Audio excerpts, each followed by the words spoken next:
Да, у нас сохранились такие, благодаря Азамбеку, Джанаеву, фильмы «Фатима», «Чермен». Какие-то фильмы сохранились, где есть наглядно, где молодежи можно наглядно показать. Фотография черно-белая для сегодняшней молодежи, это все равно, что ты ему на пальцах объясняешь. И они ее не воспримут, пока не пощупают, пока не увидят. А там хоть движение, цвет есть, все есть. И когда человек видит уже нюансы, тогда он старается быть похожим, сохранить. А то, что консультироваться, не консультироваться, я считаю, я еще, как говорится, может быть, еще думаю, как мой отец, может, в каких-то моментах. У нас фагонжита бирай.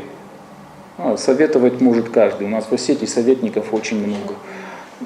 Да, и кому-то советовать или кого-то учить, это очень в осетинском обществе это было вообще неприлично. Если человек стремится к чему-то, узнать что-то, он это узнает. Просто элементарно любое ателье, которое шьет для ансамбля, они должны просто вот так открыть старинные фотографии и посмотреть, как люди одевались. Хорошо, по-другому, вот Изольда изучала, я ее знаю. Что там в костюмах? Правильно все? Ну, во многих костюмах есть нюансы, это я же говорю, это сценический костюм. Ей заказывают в основном костюм для сцены. Если ей начнут заказывать костюм для ношения, начнет изменяться именно то, о чем я говорю. Понимаете? Ей заказывают сценический костюм, а в сценическом костюме много вещей, много нюансов, которые в обиходе существуют, они не нужны. Просто не нужны. Те язычки, о которых я говорю, те пояса, о которых я говорю, они не нужны, они не функциональны. Получается как бы облегченный, утрированный вариант. Облегченный, утрированный, яркий вариант. Просто возьмите Нодара Плиева, нашего знаменитого артиста, фотографию. Да, вот у него есть хорошая фотография, где он в черкеске. Возьмите его фотографию, возьмите фотографию Сыплиева. Это начало 20 века, а это конец 20 века. Насколько осетины изменились. Такое же благородное лицо, но внешность совершенно, одежда совершенно другая. Это сценический костюм, а тот костюм всадника, боевого всадника. Совершенно разные вещи. Они вообще должны сценический костюм это как бы визитная карточка. Визитная карточка. Да, сейчас это визитная карточка. Она должна отражать вот национальную традицию. Ну, а шоу, нет, а у нас шоу. А у нас, да, вот преклоняются. Ну, то же самое с танцем. Ну, не только костюм, это цепляет, все друг друга цепляет. Это не только костюм, это и танец. Если танцы раньше танцевались на специальных полянах ритуальных, да, где люди, которые танцуют, они танцуют не для людей, а для всех, для себя. Это молитва, это какой-то рисунок ритуальный, это сакральные символы они рисуют. Если вы представите себе свежую траву, на которой пройдут вереницей люди, которые танцуют щим, то они нарисуют линии, они рисуют рисунки. Это рисунки, которые все увидят со склонов. Магические рисунки, это молитва своеобразная. А сейчас это танцуется на уровне глаз, на сцене, которая с одной стороны плоская.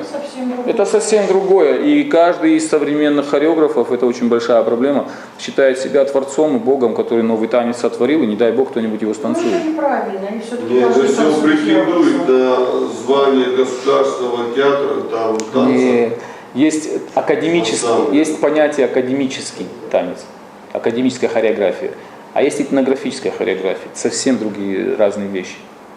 Понимаешь? Хорошо, если он ставит осетинский танец, если мне кто-нибудь круговой танец. Кабардинский костюм, да, как это? Ну это само собой, такие большие пролеты, конечно. Но я тебя хочу успокоить. Почти все кабардинцы танцуют в осетинских черкесках. Я вот смотрю... Почти все. Я почему говорю почти все? Потому что среди кабардинцев сейчас последние несколько лет очень высокая тенденция. Я знакомился и видел ребят.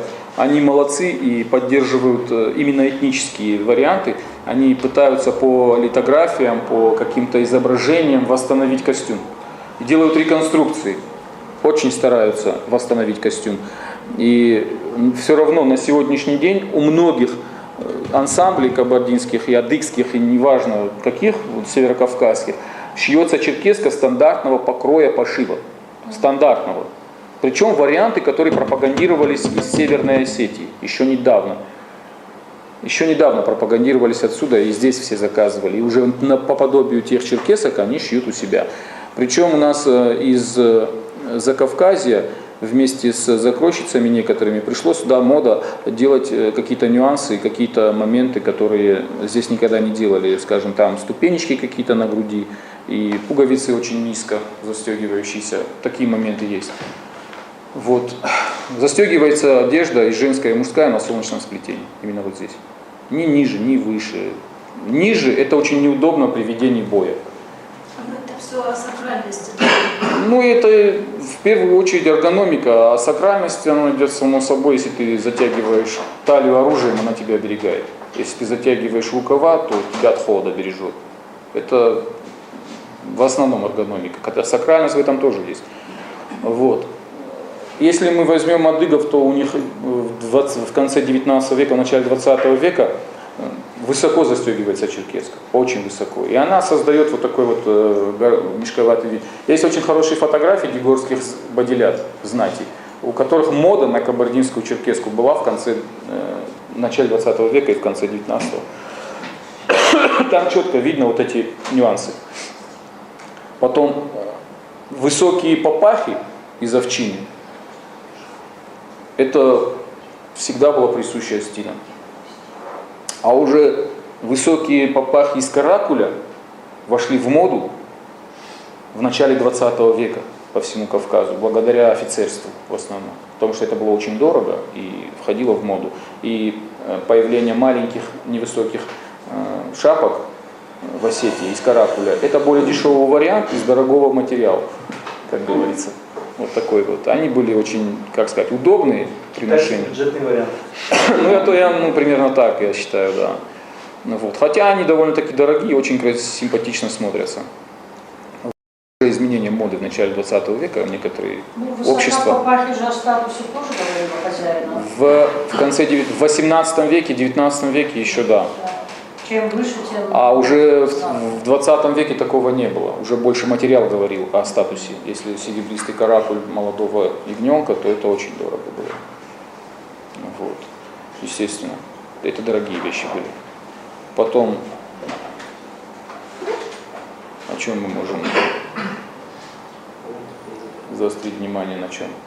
Скажем, видов самих кафтанов, да, черкесских, по всему Кавказу в конце 19 века, я считаю, больше 10 вариантов, потому что в Дагестане совершенно другую одежду носили, совершенно другие пошивы.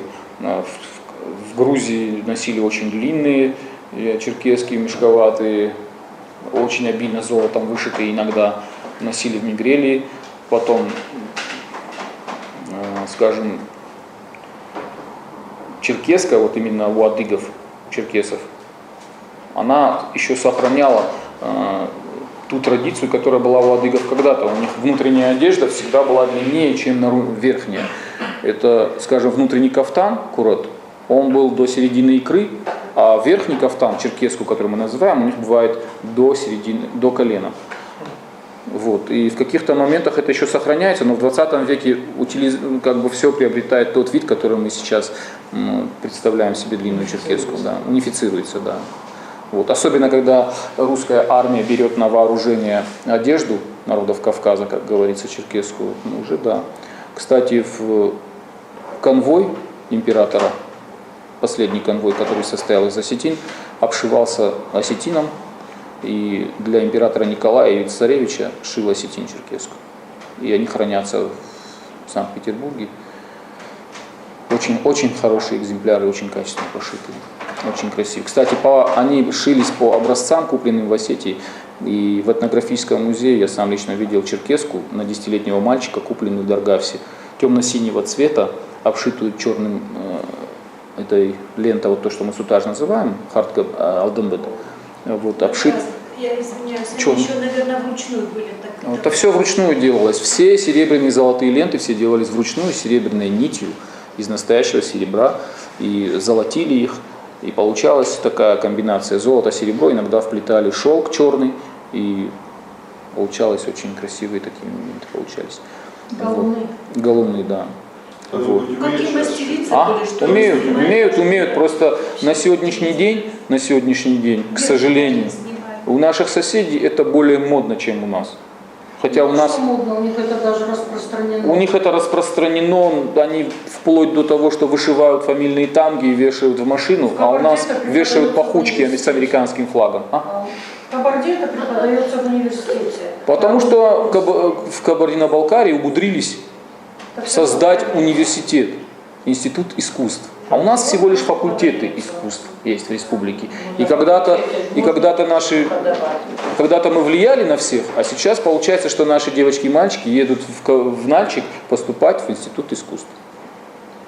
Девочки, мальчики, я уже солидный человек, я ездила Да. в Кабарду к молодой мастерице, Которая- учиться тому, чего нету у нас уже в Осетии. Утеряно. Да. Фасонные работы. Вот эти Хотя, вот, например, и остальное. все вот эти шнуры, плетение вот этих кисточек, у нас многие еще помнят и знают. Но на самом деле вот у моей мамы подружка все это умеет.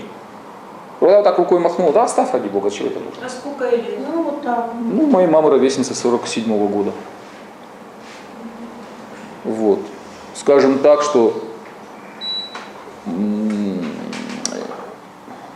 это очень плохая ситуация, когда этническая культура народу не интересна. Основной массе сегодняшнего осетинского этноса интересно все пришлое. Они очень продвинутые во всем, они проникают во все слои, и впереди планеты всей, и тому подобное. Начиная от науки и заканчивая всеми религиозными сектами, мы должны быть самыми первыми везде. А вот все, что касается сохранения своей этнической культуры, все кто угодно, только не осетины. Не, ну среди молодежи сейчас появляются. Вот это Появляются такой, очень много сейчас Светофар, ребят, например. да, но они С этого вот до права. определенного, многие девочки и мальчики до определенного уровня поднимаются, и вот на этом уровне они останавливаются. Да. У нас почему-то, я считаю, молодежь имеет очень много возможностей, но почему-то соседние народы восстанавливают обрядовую систему, танцевальную обрядовую систему, возрождают, причем они ее стараются просто вот прям повторить, как это могло быть. А у нас многие вещи известны, и ее можно, никто этим не занимается. У нас могут создать любое шоу какое-нибудь новое, да, вот, например, пусть кто-нибудь из наших хореографов восстановит танец цокпай. Пусть кто-нибудь восстановит. Да, его танцуют. В Даргавсе есть место, где человека молния ударила, и каждый год в этом месте Василай Ковтканенсма и Алварш Кафнс. Но они, это все поздние варианты, недостоверные, я считаю. Хотя бы так. Он с песней танцуется. Почему? У нас считается, что нету энергичных танцев осетинских, и поэтому у нас войнавские переплясы в моде. И, скажем, да, больная тема. Это все мировоззрение, это все мировоззрение. И одежда это отражение мировоззрения. В ресторанах свадьбы делают. Отсюда во все и это самое. Да, это как бы, это у нас получается, что быт у нас, в быту мы стараемся уже поднимать какие-то традиции, но где их увидеть? Только в танцах, только в ансамблях, только в шоу каких-то, понимаете? И в тех же ресторанах. И в тех же А в ресторанах, да, ресторанах да. молодежь уже не танцует, а танцуют только, которые Приглашенные. Да, приглашенные, потом да, ансамбль. кто-нибудь в вот, основном, да. ну да, закройщицы, конечно, мастера, кто шьет, они, конечно, понимают такие нюансы. Но вот многие люди, просто вот граждане, да, с кем я общаюсь, с друзьями, очень редко кто из ребят замечает, что черкеска застегивается в современную женскую сторону. И у нас уже появляются ансамбли, где черкески шьются в мужскую сторону современную. В другую сторону, да, Заур? Да. Ну, Заур часто замечает, как у нас ансамбли выходят без кинжалов. Ой, я еще не встречала. что У нас парень из ансамбля, скажем, и человек, один из тех, кто продержался столько лет на полной инициативе, и когда, в общем, я их похвалю. Да, я их похвалю, потому что, чтобы где-то станцевать, они скидывались деньги, ходили по разным ансамблям, брали в аренду что-нибудь, чтобы выглядеть адекватно, чтобы сделать мероприятие. Потом сами это все гладили, стирали, развозили по ансамблю. На сегодняшний день к ним относятся многие руководители очень хорошо, особенно эти, как и костюмеры, да? Хотя они выросли на чужих вещах, вот как говорят, на обносках они выросли. И сейчас они имеют свои костюмы, сейчас они имеют свои кинжалы. Причем очень хорошие кинжалы и очень хорошие костюмы. Я считаю, на сегодняшний день для них это очень хороший уровень. Вот есть танец, который описывал Туганов, Махарбек. Кахфанство. Когда танец-поединок между двумя мужчинами, по 2 кинжала у каждого, и делались там очень сложные вещи, и они рубились до первой крови. Причем считалось, что тот, который во время поединка, во время боя упадет на пятку или на колено, он как бы проигравший считался. Вот. Там такие моменты есть. И до первой крови они танцевали. Очень, очень опасный танец, и сегодня его танцевать на показуху это очень трудно. Вот. Такие моменты, конечно, сложно восстановить, это только постановочные. Ну да, естественно, танцы да. кто будет реально. Но если вот просто танцора любого в ансамбле Алан, может быть, самые крутые танцоры по стереотипу, если хоть, вот я знаю многих ребят оттуда, и они сами говорят, если полную амуницию одеть на себя и попробовать станцевать танец на носках, очень трудно. И в те времена, кто это все мог, это считался очень молодец такой. Причем традиция танцевания на пальцах, как вы понимаете, появилась у соседних народов в советское время. Традиция танцевать с оружием у соседних народов появилась в советское время, когда создавались госансамбли, когда у каждого ансамбля был свой коллектив, который обязан был танцевать танцы народов Кавказа, еще и народов мира. Это был стандартный репертуар, и многие постановки брались из репертуара ансамбля Алан. Вот и все. И точно тогда же и распространились все какие-то шаблонные костюмы и тому подобное. И если мы возьмем сегодняшние вот эти вот споры, это спор на голом месте. Если человек не знает основы, то он может спорить сколько хочешь. С ним спорить не надо на эти темы, это все известно. Это все известно. Просто спорят почему? Потому что у большинства людей фактов никаких нет. Если просто люди даже наши, не будем говорить о соседях, наши осетины сами, многие не знают, как выглядели их предки. Просто пренебрегая элементарными вещами. Все известно. Благодаря фотографии успели сохранить мужской костюм в том варианте, в котором он был в XVIII веке. Еще есть фотографии, на которых есть постановочные моменты XVIII века. Есть фотографии с оружием, с кремневым оружием. Есть фотографии из спектаклей Остинского театра, где полная амуниция XVIII века, кремневое оружие, и черкесский настоящий, и обувь настоящая, и манера одеваться, и манера завязывать оружие, и ужимки, и весь манера движения. Есть это все в съемках, она есть и в фотографиях есть. Они считают, что это устаревшее все, что это не нужно.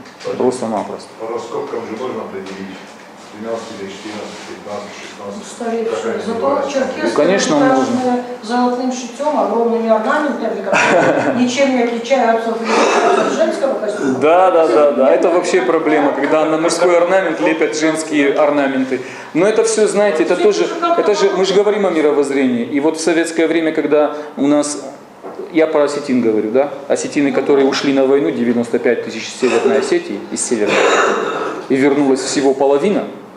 И та половина, которая вернулась, она была изранена и умерла после войны. Еще много людей быстро, очень в короткое время нас покинули. И осталось очень маленькое количество мужского населения, которое еще, скажем, могли воспитывать мальчиков в духе вот мужчин, скажем так. И у нас в основном женщины занимались воспитанием, сохранением мальчиков. На руках носили и баловали, и женское восприятие, и вот это украшательство, и желание, что ее ребенок самый лучший, самый красивый и самый-самый-самый. Вот это все привело к тому, что у нас на сегодняшний день шьют для годовалых мальчиков смешные костюмчики, и у нас шьют для маленьких мальчиков и для танцоров мужские вещи с женскими орнаментами. И танцуют они очень часто без кинжалов. Кто-то же должен с этим бороться. Это есть два варианта. Вот такое общество, как мы, люди такие, как мы, да, которые интересуются. И другой вариант, это если у нас поменяется что-нибудь в правительстве и в Министерстве культуры.